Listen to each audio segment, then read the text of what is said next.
What if I told you that you, me, and this entire universe don't actually exist? That every memory you have, every person you've ever loved, every single moment of your life is just a flicker, an illusion?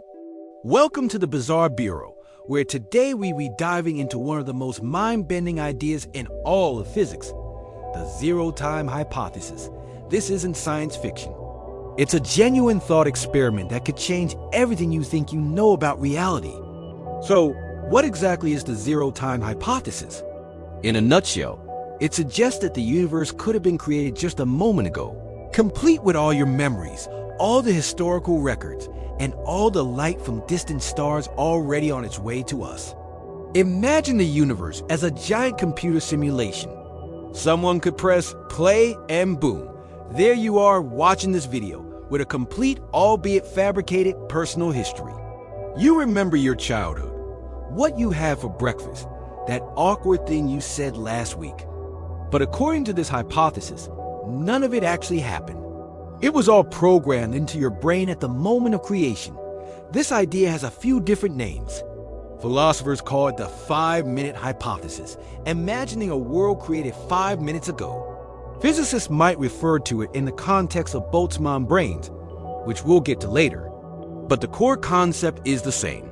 Our past might be an illusion. Now, I know what you're thinking. That's insane. I have photos, I have scars, there's history books, dinosaur fossils.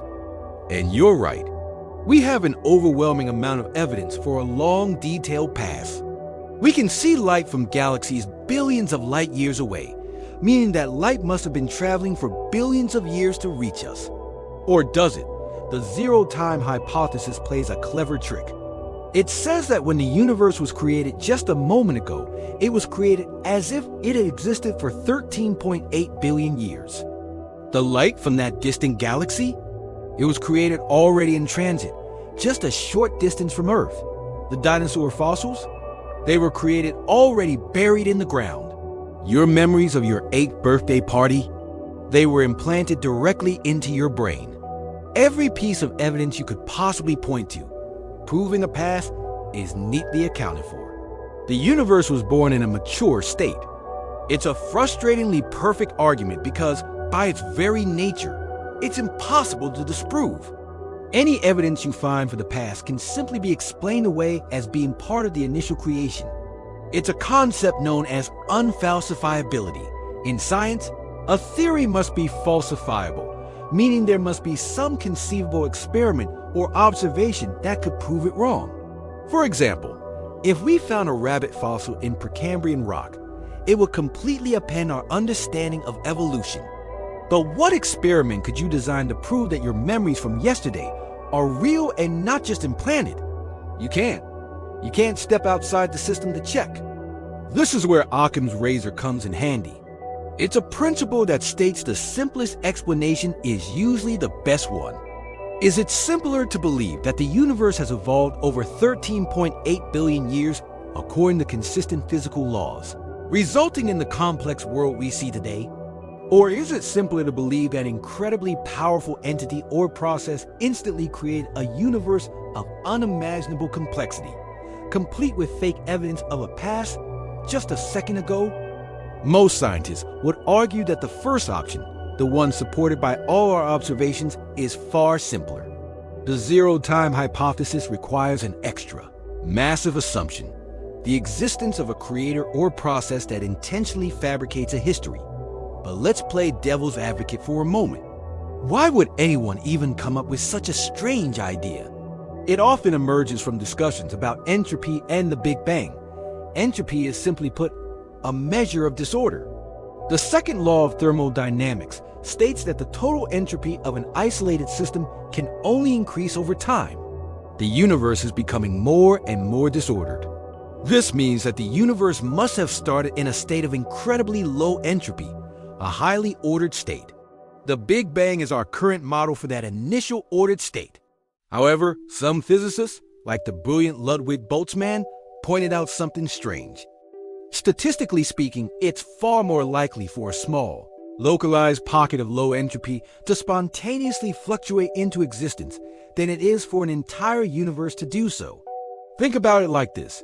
Imagine a room full of air molecules all flying around randomly. What's more likely? That all the air molecules will suddenly rush into one corner of the room, creating a perfect vacuum everywhere else? Or that just a few molecules will briefly clump together in one tiny spot? The tiny clump is vastly more probable.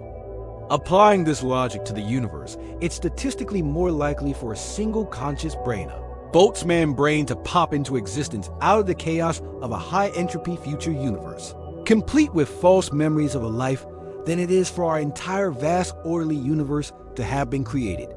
This single brain would exist for just a moment before dissolving back into the chaos. But in that moment, it will believe it had lived a full life. If this statistical argument holds, then it's overwhelmingly more probable that you are a Boltzmann brain, and your reality is just a fleeting illusion. Spooky, right? This is the modern, physics-based version of the zero-time hypothesis. It suggests that our ordered reality is just a random, improbable fluctuation. So, are you a Boltzmann brain? Probably not. Most physicists see the Boltzmann brain problem as a paradox that indicates a flaw in our current understanding of cosmology or thermodynamics, not as a literal description of reality. It is a thought experiment that pushes the limits of our theories and forces us to ask deeper questions. If our best theories predict that we should be disembodied brains floating in space, then our theories are probably missing something important. But the philosophical implications are what make this so fascinating. If we can't be certain about the past, what can we be certain about? The philosopher René Descartes famously said, "I think, therefore I am." He argued that the very act of doubting his own existence was proof that he, as a thinking thing, existed. Even if you're a Boltzmann brain or a character in a simulation created 5 seconds ago, you are still thinking. You are experiencing consciousness right now. That immediate experience is the one thing you can be sure of.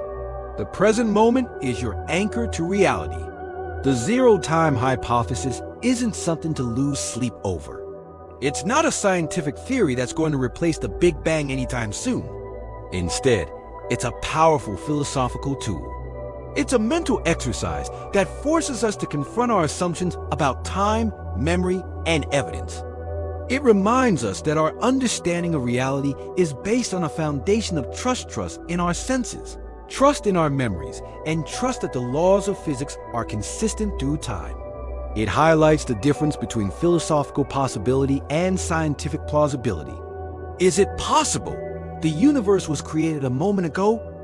Yes, in a purely logical sense, we can't disprove it. Is it plausible? No. All of science, all of human experience, points to a consistent unfolding history. The zero-time hypothesis is a ghost in the machine of logic, a fun but ultimately unproductive path for scientific inquiry. So, the next time you look at old photos or reminisce about a fond memory, you don't need to panic. The overwhelming likelihood is that your past is real, the universe is old, and you are not a fleeting fluctuation in the cosmic void. But it's a humbling thought, isn't it? That our entire conception of reality hinges on an assumption that we can never truly prove. It makes you appreciate the present moment just a little bit more. After all, the now is the only thing we can ever be truly sure of. What do you think? Is the zero-time hypothesis a fascinating thought experiment, or a sign that physicists have too much time on their hands? Let me know your thoughts in the comments below. And if you enjoyed this journey to the edge of reality, don't forget to subscribe, and hit that bell to join the Bizarre Bureau for more explorations into the strange and unexplained. Thanks for watching. Stay curious.